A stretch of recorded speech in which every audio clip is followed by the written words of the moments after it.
I didn't open her Bible out of faith. I opened it out of suspicion. The kind that crawls into your bones and whispers, "Something's wrong." The house was quiet that night. Too quiet. She'd gone to evening service, but her perfume still lingered near the bed. A faint, floral lie. When I picked up her Bible, I wasn't looking for salvation. I was looking for answers. And I found them, tucked between Psalms and Proverbs, a folded piece of paper. In her handwriting, it read, "If he discovers the truth, kill him." I stared at those words for a long time, not in fear, not in disbelief, just clarity. So this was how it ended. Not with an argument, not with divorce, but with a plan. My death written in ink, hidden in the book she swore her soul by. We'd been married 11 years, built a home, shared a bank account, and buried a child. Grief had changed her. I knew that. It changed me too. But I thought it had brought us closer. I thought our silence was mutual healing. I was wrong. After our son died, she started spending more time at Bible study. The pastor, Thomas Gray, visited often. Too often. He brought her comfort, she said.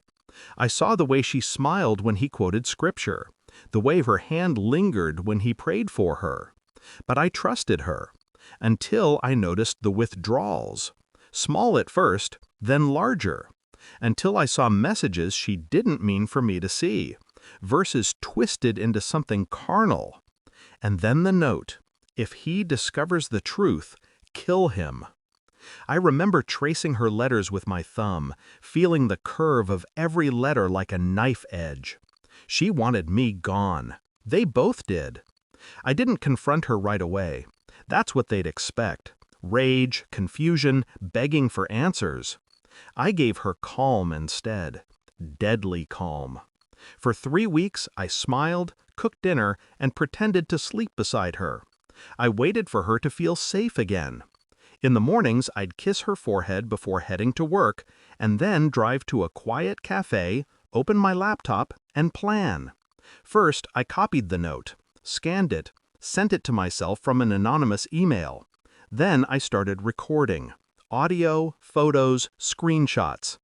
Every whispered phone call with Pastor Thomas. Every hotel booking. Every transaction.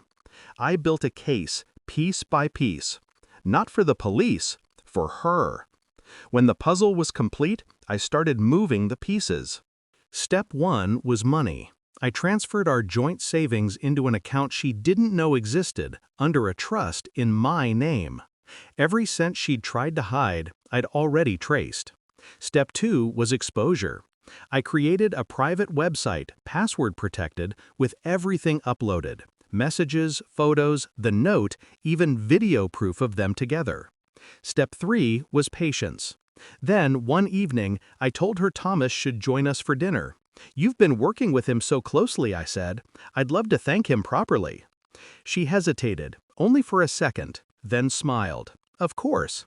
That night, I set the table like a ritual. Candlelight, wine, her favorite dish. I poured the glasses myself. When Thomas arrived, he looked nervous. Sweaty palms, shifting eyes. The predator suddenly aware of another in the room. We ate, talked, laughed. Then I excused myself to grab another bottle. From the kitchen, I watched them on the small hidden camera I'd placed earlier. Her hand resting on his knee. His whisper, "He doesn't know." When I returned, I set the wine down and poured them each a fresh glass. "To Faith," I said. They smiled. Drank. I didn't. The silence after the toast was beautiful, heavy, expectant. Then I slid a small envelope across the table, her name written on the front. She opened it and froze. Inside was a printed copy of her note, the words she'd written in her holy book.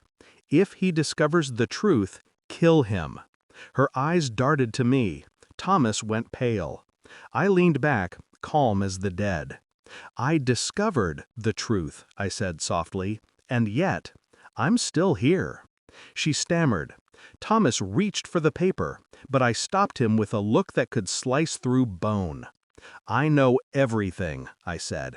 Every text, every meeting, every lie. Her lips trembled.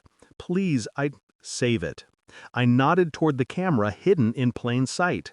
You're both on record. Live stream, private link, to every member of your church council.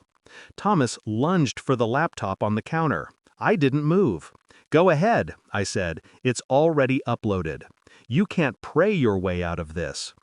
They realized then there was no escape. Thomas left first, muttering something about God's will. She stayed, shaking, whispering apologies that meant nothing. When I finally stood, she reached for my arm. Please, I loved you once. I looked down at her hand, then at the Bible on the table, the same one that once held my death sentence. I know, I said. That's the part that made the killing easier. She flinched. No, not the kind you wrote about, I continued. I killed what you loved most. Your reputation, your comfort, your control. I walked out and left her there, surrounded by candlelight and ashes of her own making. By morning, the website link had spread across the congregation. By afternoon, Thomas resigned. By evening, she was gone from the house and the bank. I didn't chase her, didn't need to. Everything she'd built on deceit collapsed in one day. People still ask why I didn't go to the police, why I didn't destroy the Bible or confront her sooner. The answer's simple. Revenge isn't about rage, it's about timing. And when you take it right, it doesn't burn, it purifies. Sometimes, late at night, I still see her handwriting in my mind. If he discovers the truth, kill him. She was half right. I discovered the truth. And something did die that night. Just not me.